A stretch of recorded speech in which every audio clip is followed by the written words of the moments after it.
Yeah, of course. Thank you very much. The stage is yours. Okay. Yes. So hello, everyone. My name is Daniela Herman. I'm the co-founder of Dynex and the mission leader of Dynex Moonshot, the family office of Dynex. I'm very proud to be here, and I would like to thank the University of Batman that I was having the opportunity given to speak here for a moment. It will be about quantum computing, and the first thing that I think would be good is that we afterwards have a short film where you can dive in, and then we would proceed afterwards with a short presentation from my side. But having said that, I would just like to let you know I'm a serial entrepreneur, grew up internationally, and besides fintech and other dedications to economic, ecological, and ethical values, in 2020 we started developing quantum computing, literally neuromorphic quantum computing applications, and are today at market since March 24 to make it a use case for the industries. But thank you. Please go ahead with the film, and then I'll come afterwards back. Thank you very much. Nice to meet you. And now there will be a short film. Just a minute, please.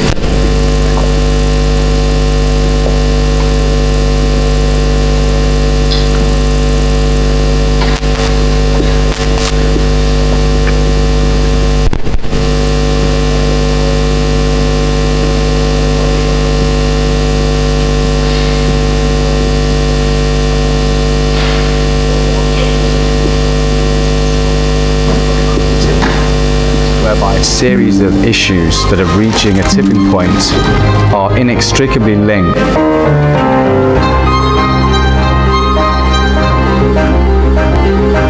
Today there are many challenges facing humanity, whereby a series of issues that are reaching a tipping point are inextricably linked and together compounding to create a much more riskier future for our global systems. The challenges of this polycrisis create a complexity never seen before in society. Now, what if there was a publicly accessible way to face this complexity, to unlock the human ingenuity that exists at all four corners of our planet? Imagine being able to replicate the symbiotic harmony of a rainforest ecosystem, to harness the organizational brilliance of a mycelium network, or to know the ancient secrets of trees. Neuromorphic quantum computing is the next quantum leap that redefines intelligence and consciousness in the digital age, driving breakthrough solutions across nature, society, health, and space.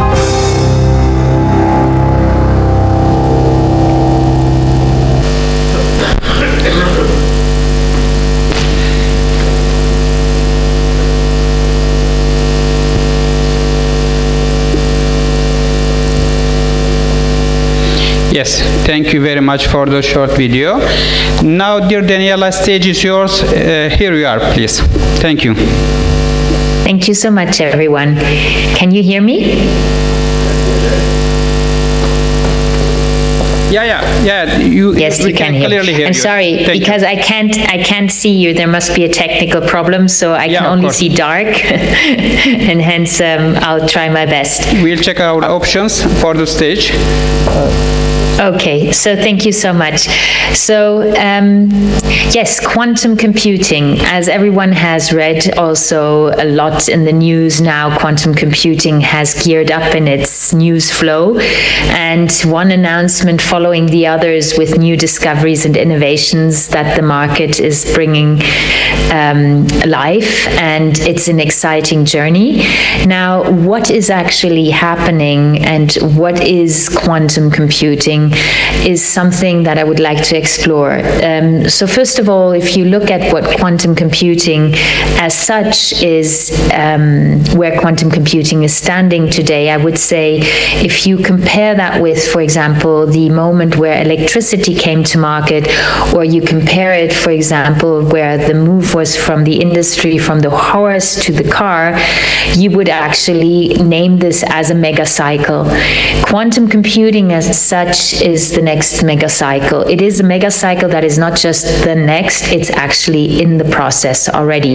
Quantum computing is here today, and there are a lot of voices that are still saying in 2035, in 10 years, in 15 years, in 20 years, quantum computing is coming to market.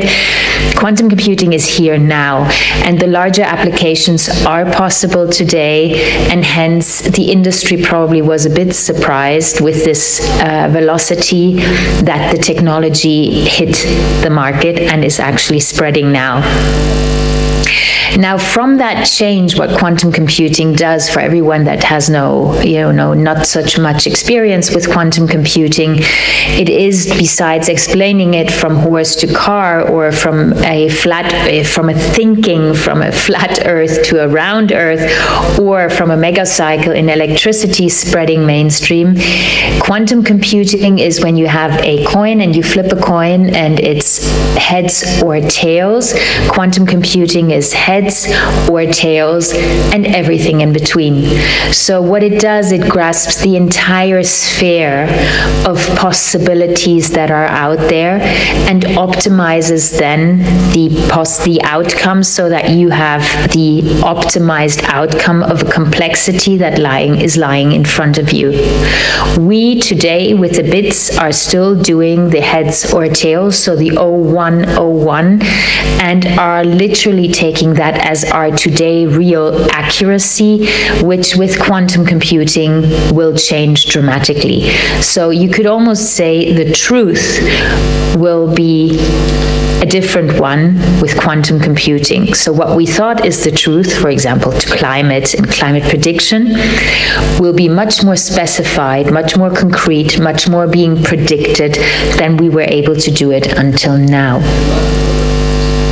Now, if you see in the markets the competition with the great discoveries, you can see that the larger players such as IBM, for whom we are extremely grateful that they have, paved the path of quantum computing, you can see that they've created monumental computers that are centralized and are delivering today already at substantial qubits a solving of test problems. These are not so-called not real-world problems, these are toy problems, if you want. So they demonstrate a certain idea of a larger reality that will take place in the future when the technology has progressed. Now, if you go into the industries as such, and you would look, what would that mean for the industries if quantum computing comes to the industries, there would be a huge shift, and that will be experienced in the automotive industry, in the pharmaceutical industry, in the security industry for encryption. This will also affect the industries of AI and many, many more. So it is truly a mega cycle that brings a huge change. We at Dynex have brought to market quantum computing as a neuromorphic quantum computing, available to the market as of March 2024 last year, with 1 million qubits of emulation. So it's an algorithmic qubit emulation. So it is not a physical qubit. There are two types which you have to differentiate. For example, the IBM computer with the big IBM presentation of the quantum computer is based on physical qubits, literally linked to physical chips, and we are purely mathematical algorithmic qubits. It's kind of like a digital twin, you have to imagine. There are other offerings also in the market based on that, and it is not to be seen as inaccurate. By contrary, if you would look at me right now and you would see my face, well, you see my face literally on screen, your eyes are video rendering what you're seeing. So you're not seeing 100% of me, actually. You're seeing what your video renders rendering. And hence that is an emulation of yourself doing it to visualize the millions of pixels that you would need to see my picture. And that's how emulations are set up to work. Does that in the future be sufficient enough if you're having, let's say, operations on a live body or anything alike? You certainly would need real-time compute, and real-time compute could only be possible with physical qubits and not with algorithmic qubits. But everything like climate change, calculations of multi-molecular analysis for multi-use of medicine, transformers for AI challenges that you face, all of these use cases, an emulation is sufficiently enough. And important is you need a large quantity to really explore the truth, in the sense of a weather prediction, for example, which we did 2 weeks prior to a hurricane hitting a certain geography. These are emulations that need large computation to digest the data and results that come out of such use cases. Dynix as such is not a quantum computer, a centralized quantum computer.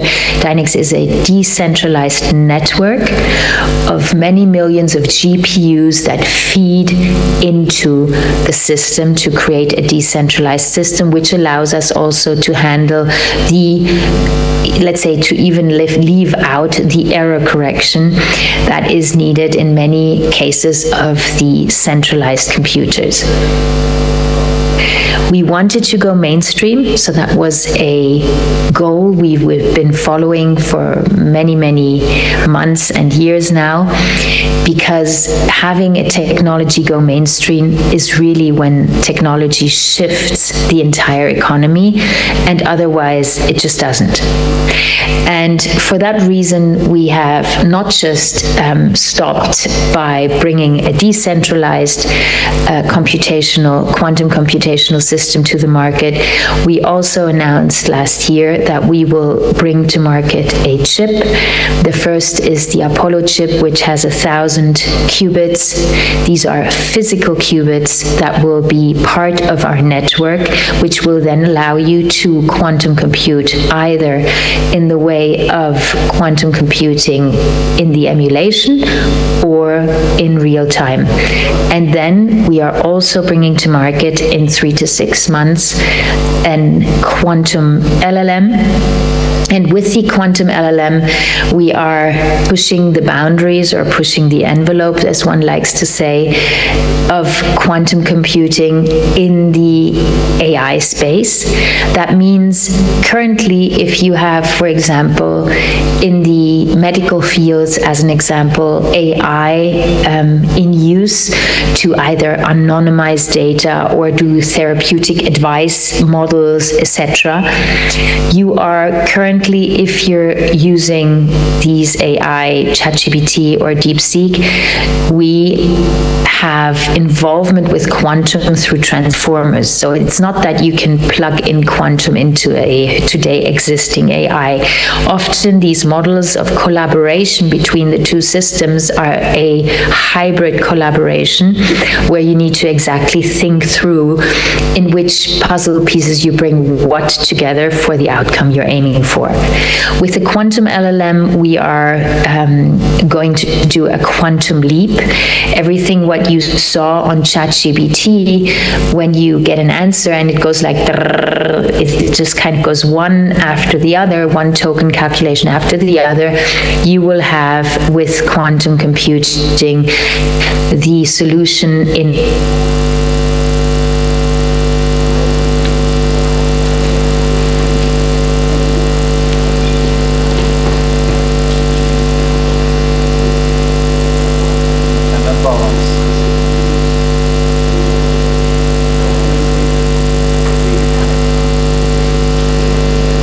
Now, the quantum LLM, we already announced, and we're also mentioned in Forbes, that it's coming to market. We are currently doing the different testings that are publicly available to let everybody share with everybody the progress we're making on finalizing the building of the quantum LLM that's going to market. And I would assume that after that has gone to market, quantum is and will be mainstream, because people can then use it.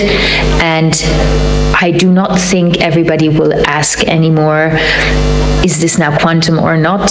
People will just use it because it's more efficient than others, and it will become a tool. I always say, when you have the phone, right, and you're trying to call someone and someone picks up on the other side, it's totally normal for us that someone should pick up on the other side. And we do not want to know how it works, and if we even want to see someone, or I'm now on screen, I just want it to work. I don't really care how it works, right? And that's about how quantum will go mainstream in the market. People will use these instruments, people will start programming with these new tools. And the most important thing in quantum and this next mega cycle is certainly what we've also done from the first hour. There has to be ethics to this topic, because it is a incredibly powerful technology, and at the same time can really, with that power, solve a lot of human problems that we have today still. But it needs to have a responsible handling, which we brought to market with an ethical committee from the start. It's a kind of a self-governance as well as ethical tech that allows us to trace at least a declaration of use, which the user has to give. And if that declaration of use has been done and then there's dual use for something else, then at least we have on the blockchain in a hash that it has been encrypted forever. So that is for sure something we did from the start. Besides that, we are in the process of creating one use case after the other, as the industries have not been prepared for this fast evolving of quantum use in the industry. It was always expected to come in 10-15 years, and this is not the case anymore. And personally, I am still facing interesting moments where I'm literally standing beside people that say, hey, it's coming in 10-15 years, and I'm going, no, I'm here. So that is still a challenge to overcome. But in general, I would say we are on a great journey together also with humanity to bring up and alive the next mega cycle. Industries will change completely. Competition will change completely. The way to do business in complexity, meaning logistics, meaning allocation of resources, meaning material science, meaning research in cancer, all these topics will have a next level of exploration and also confirmation of hypotheses people had until now but could not verify because of lack of computation. So I do think we are heading for an incredibly great time. On the encryption side, I always lift a little bit the warn finger, because we do read in papers that the industry should be prepared by 2035, the banks and whatever all needs to be prepared by 2035 for quantum computing, because of the danger it brings, and needs to be kind of post-quantum security embedded, etc. And I think that needs to be communicated to happen now, yesterday. We are moving very fast in this industry, and the preparing of encrypted security according to this new next mega cycle needs to be implemented now and moving forward. I do do think, and I am, although the industry, or let's say more the media, also communicates how dangerous quantum is, etc. That was the internet. At that time, when the internet came, nobody thought that we will ever put credit cards on the internet, and look what everybody's doing now. Everybody's even uploading their passports. That wouldn't have been possible, would have people said in the past. And that's the same thing with quantum. You think, oh, it's a threat, and suddenly humans and innovation catches up, and humans start kind of innovating their secure systems very, very quickly. And that helps then to kind of invite the mega cycle for its opportunities that it is.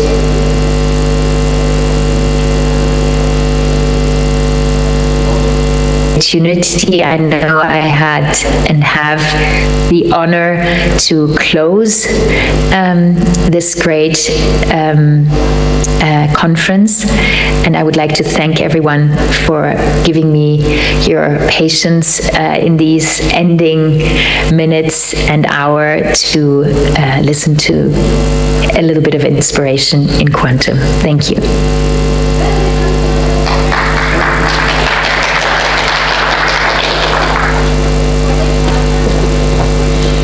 Thank you very much, dear Daniela. I hope you hear the applauses for you.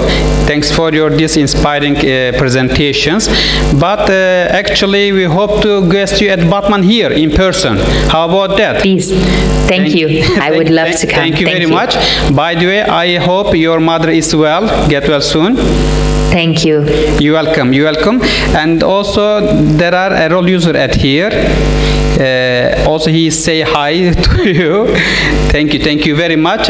Anything else would you like to tell our audiences to Batman? I would just like to express my gratitude. Thank you so much. Thank you. Thank you very much. You're welcome. Evet sayın dinleyicilerimiz, sevgili konuklar, bugünkü programın sonuna geldik. Sabırla dinlediğiniz için çok teşekkür ediyorum. Kapanışı yapıyoruz. Umarım faydalı olmuştur. Bu şekilde de kongremizin konferanslarını sonlandırmış oluruz. Teşekkür ederim. Çok sağ olun. Thank you very much, dear Daniela. Have a nice day. Bye. Goodbye. Thank you so much. Thank you very much. Bye.